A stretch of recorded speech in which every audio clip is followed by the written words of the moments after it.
Coucou tout le monde, me voici dans cette nouvelle vidéo pour vous faire le tutoriel de la canne fraise puisque j'ai constaté que beaucoup d'entre vous utilisaient des cannes fraises toutes faites et achetées sur internet. Donc voilà, un petit coup de pouce pour vous apprendre à faire la vôtre vous-même et avoir donc des créations encore plus uniques. Donc vous aurez besoin de 4 blocs de pain, donc le bloc de blanc, du rouge indien, du rouge translucide et du blanc transparent, et votre lame et votre pasta machine. On va d'abord commencer par mélanger un demi de blanc et un demi de transparent.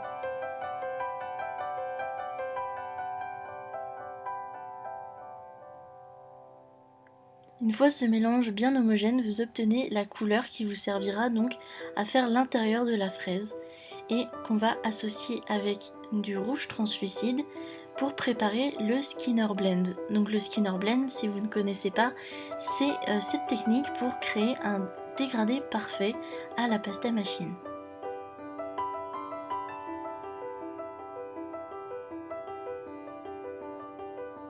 Je vous montre ici donc la forme de découpe à adopter pour créer un Skinner Blend, ici de 3 couleurs.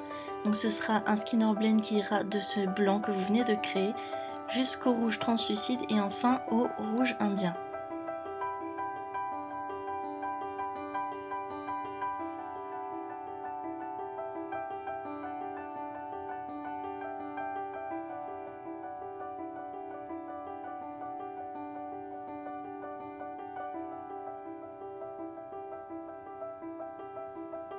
On finit donc avec le morceau de rouge qui sera un petit peu moins important mais qui apportera de la nuance et du coup plus de détails à la canne fraise.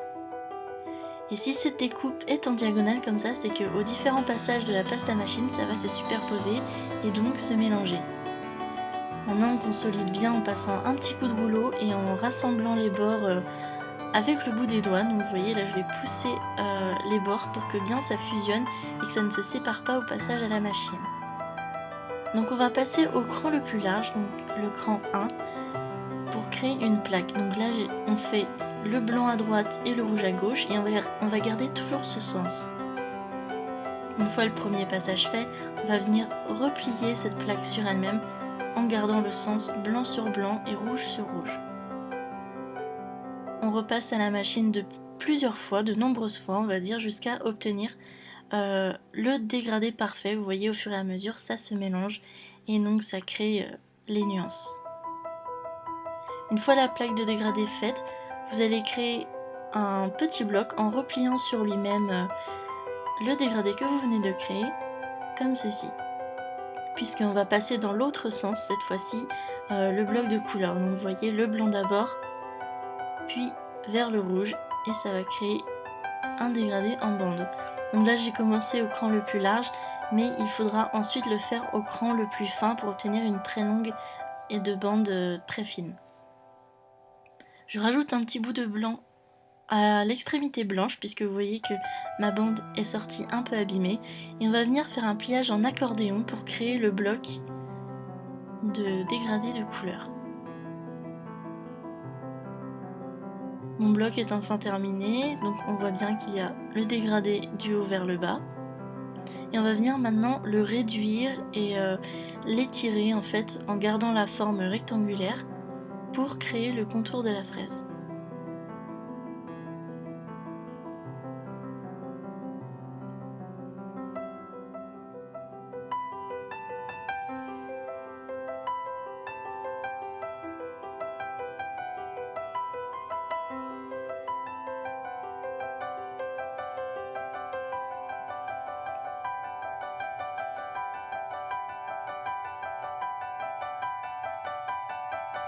Une fois ceci terminé, vous venez couper les extrémités qui ne vous serviront plus et vous voyez que là le dégradé est parfait à l'intérieur. On va venir préparer une très longue bande très fine de pâte blanche ou de votre mélange de blanc de tout à l'heure. Et on va prendre les mesures de votre canne de dégradé. Ça va servir à faire les stries de la fraise à l'intérieur de la chair.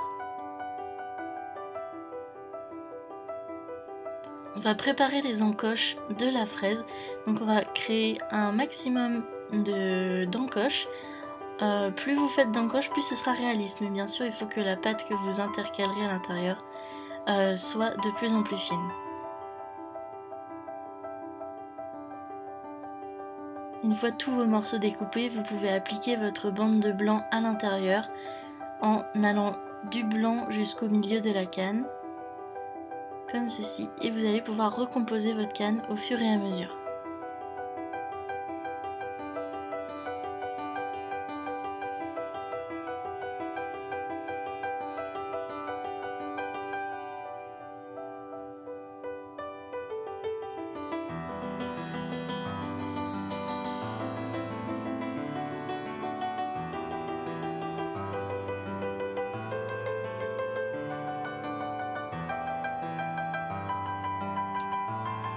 Maintenant que votre canne est terminée, vous pouvez rajouter une partie de blanc pour la consolider et agglomérer le tout pour que tout cela tienne bien ensemble.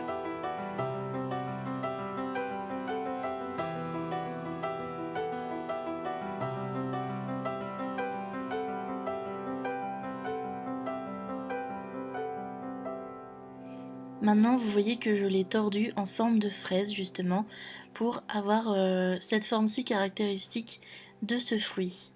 Il ne nous reste plus qu'à remplir l'intérieur.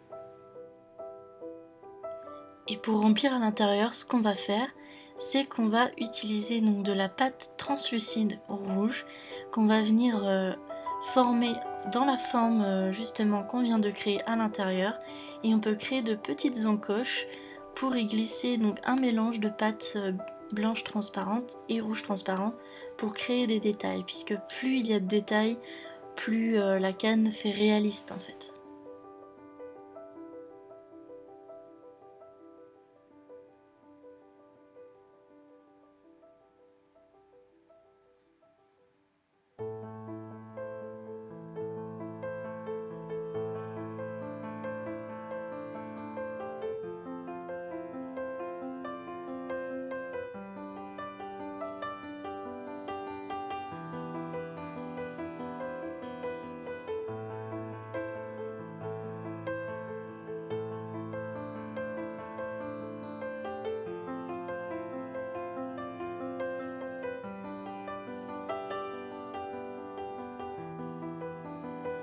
On va maintenant préparer la bande très fine du contour en rouge indien pour fermer votre fraise.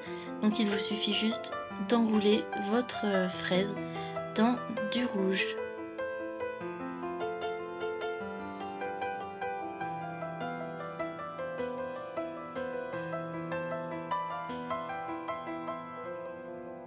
Maintenant qu'on a fini ça, il nous reste plus qu'à passer à la réduction, une étape bien compliquée mais qui donne tout son charme à la technique de la canne millefiori.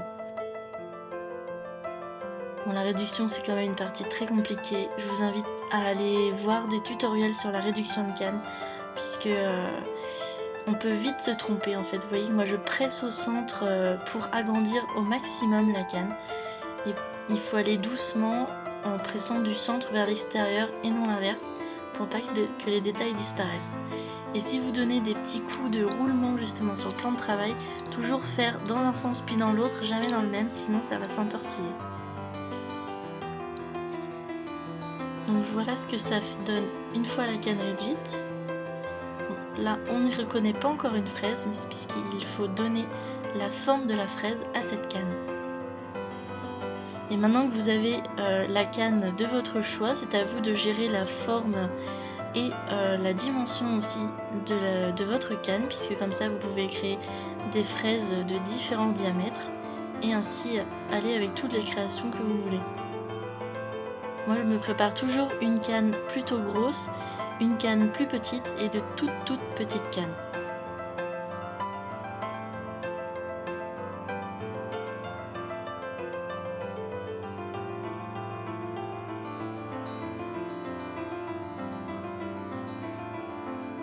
Petit conseil pour la réduction, avant d'utiliser vos cannes, vous pouvez les passer quelques minutes au frigo ou les laisser reposer une nuit pour être sûr qu'elles ne se déforment pas à la découpe.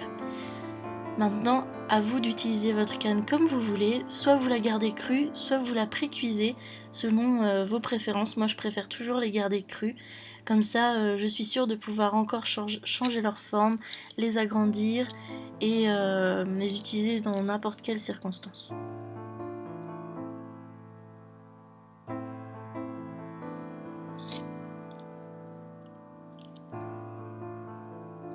Voici notre canne finie, j'espère que vous réussirez à faire la vôtre et que ce tuto vous aura plu. Moi voilà ce que j'en ai fait. Tout de suite après l'avoir créé, je me suis fait une petite assiette avec de la chantilly. Et franchement, je trouve ça super mignon. Voilà, donc je vous fais des très gros bisous et on se retrouve très vite pour de nouvelles vidéos sur la chaîne et à très vite sur Facebook. Ciao!